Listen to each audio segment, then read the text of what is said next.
Morning ఒక news చూడగానే నాకు అనిపించింది, అల్లు అర్జున్ ఏదో ఒకసారి వైసీపీలకు సపోర్ట్ చేశాడు, అంత మాత్రాన అతను ఏదో వైసీపీకి సపోర్ట్ చేశాడు అన్నట్టు అతను వైసీపీ తరఫున పోటీ ఒక అభ్యర్థికి సపోర్ట్ చేశాడు. బట్ జగన్మోహన్ రెడ్డి సపోర్ట్ చేశాడు అంటూ ప్రతిసారి కూడా జగన్మోహన్ రెడ్డి ఫోటోలు అల్లు అర్జున్ ఫోటోలు పెట్టి హడావుడి చేయడం మొదలెట్టారు. చివరికి ఈ ఎవరు మన జగన్మోహన్ రెడ్డి 11 సీట్లకు పరిమితమయ్యాడు. మరి ఎన్ని కోయిన్సిడెన్స్ నాకు అర్థం కాల. ఈ నాంపల్లిలో సంజయ్ దేవ్ కేసు ఉంది కదా, తొక్కిస్తాడు శ్రీతేజ్ కేసు, పాపం వాళ్ళ అమ్మ చనిపోయింది, రేవతి ఎవరో. ఆ కేసులో ఏ 11 రెడ్డితో క్లోజ్గా ఈయన లేడు, బట్ జనాలు క్లోజ్గా ఉన్నట్టుగా వేసేసుకున్నారు. బట్ వైసీపీ వాళ్ళు అల్లు అర్జున్ వచ్చేసి మా పార్టీ బాబు అని చెప్పి క్లెయిమ్ చేసుకుంటా ఉంటారు. మరి ఆ పుణ్యం మరి ఏమో కానీ అల్లు అర్జున్కి ఏ 11 ఇచ్చారు. సరే ఏ 11 ఇచ్చారు, ఓకే. ఆడవాళ్ళకి 11 సీట్లు వచ్చినాయి, ఓకే. ఇది కూడా నేనేం మాట్లాడను, కోయిన్సిడెన్స్ అనుకుందాం. అసలు కోయిన్సిడెన్స్ ఏంటంటే ఇక్కడ అల్లు అర్జున్ నాంపల్లి కోర్టుకు నేను రాలేను, నాకు పర్మిషన్ ఇవ్వండి, నాకు వీడియో కాల్లో అయితే నేను ఓకే అవైలబుల్గా ఉంటాను అంటూ రీజన్స్ ఏం చెప్పాడు తెలుసా? సేమ్ జగన్మోహన్ రెడ్డి చెప్పినవే.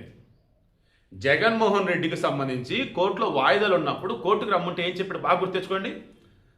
నాకు సెక్యూరిటీ ఇబ్బంది, నేను గనక వస్తే చుట్టూ జనాలు పోగవుతారు, లేనిపోయిన ఇబ్బందులు వస్తాయి, కాబట్టి నేను రాను, ఇంట్లో నుంచి వీడియో కాల్ అటెండ్ చేస్తాను. సేమ్ అదే చెప్పాడండి. ఎవరు? అల్లు అర్జున్. నేను సెలబ్రిటీని, ఆడికి వస్తే ఇబ్బంది అయిపోయింది, కాబట్టి నేను రాను, వీడియో కాల్ అటెండ్ అవుతాను విచారణకి అని. ఇంకో రోజు నేను చెప్పాడు తెలుసా? సేమ్ జగన్మోహన్ రెడ్డి చెప్పాడు, నాకు ఆ పని ఉంది, ఈ పని ఉంది, నేను చాలా ఇంపార్టెంట్ పనిలో ఉన్నా, నేను కోర్టు దాకా రాలేనులే, ఇంటి దగ్గర ఉంటాను, వీడియో కాల్ అటెండ్ అవుతా. ఈయన ఏం చెప్పాడు సార్ అల్లు అర్జున్? నేను రాకా సినిమా షూటింగ్ బాంబేలో ఉన్నాను, చాలా ఇంపార్టెంట్ షెడ్యూల్ అది, సో వీడియో కాల్ అటెండ్ అవుతా. నాకు అర్థం కాని విషయం ఏంటంటే ఇంత దారుణంగా ఇదే కోయిన్సిడెన్స్ అసలు. అంటే జగన్మోహన్ రెడ్డి దరిద్రం అల్లు అర్జున్ అంటుకుందా, లేక ఆయన బ్లైండ్గా ఫాలో అయ్యాడా, లేక వాళ్ళ లాయర్ వచ్చేసి జగన్మోహన్ రెడ్డిని ఫాలో అయ్యాడా? నేను అన్నా కదా, ఆయన నాంపల్లి కోర్టుకు రాకుండా ఉండటం కోసం ట్రై చేస్తాడు ఏదో ఒకటి. బట్ అలా ట్రై చేసినప్పుడు వర్కౌట్ అవ్వకపోతే కోర్టుకు రావాల్సి ఉండిద్ది, రాకపోతే బెయిల్ రద్దయ్యేది అండ్ అరెస్ట్ చేస్తారండి. ఇప్పుడు హైకోర్టు ఏం చెప్పింది? ఇది మొదట విచారణ, ట్రయల్ ఇప్పుడే స్టార్ట్ అయింది, ఛార్జ్షీట్ మొత్తం వేసేసారు.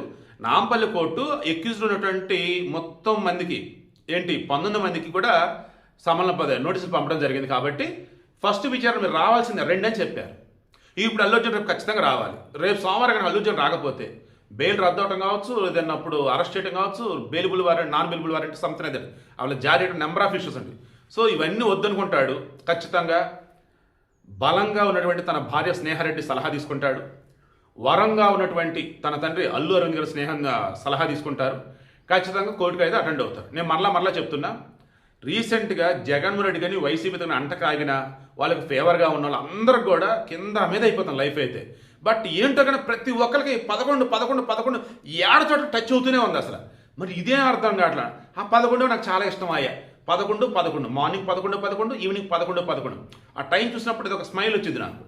బట్ ఈ జగన్మోహన్ రెడ్డి వైసీపీలు 11 అనేసరికి అది కాస్త 11 మనకు ఉద్దేరపోయినంత ఇది వచ్చేసింది నాకైతే. సరే విషయం ఏంటి మరి? అల్లు అర్జున్ ఇప్పటికన్నా ఆ వైసీపీకి, ఆ జగన్మోహన్ రెడ్డికి, ఆ గ్యాంగ్కు దూరంగా ఉంటే చక్కగా తన భార్య సలహాలు తీసుకుంటూ, తన తండ్రి యొక్క గైడెన్స్ తీసుకుంటూ బెస్ట్ అడుగు వేస్తే హ్యాపీగా ఉంటాడు. అండ్ మేబీ వాళ్ళ లాయర్ చెప్పుండొచ్చు, మేబీ వాళ్ళ లాయర్ కూడా జగన్మోహన్ రెడ్డి వాళ్ళ పార్టీ తరఫున రాజ్యసభ ఎంపీ అనుకుంటా, నిరంజన్ రెడ్డి. మరి ఆయన మరి ఎవరో కానీ మనకు తెలియదు. ఇప్పుడైతే మాత్రం సేమ్ జగన్ రెడ్డిని ఫాలో అయ్యాడు. సేమ్ కోర్టులు వచ్చేసి ఆ రోజు జగన్కి ఏదో ఇచ్చున్నాయిలే కానీ అల్లు అర్జున్ అసలు ఇవ్వనే ఇవ్వలేదు అనమాట. ఖచ్చితంగా రావాల్సింది విచారణ చెప్పారు, ఎందుకంటే మొట్టమొదటి విచారణ అది.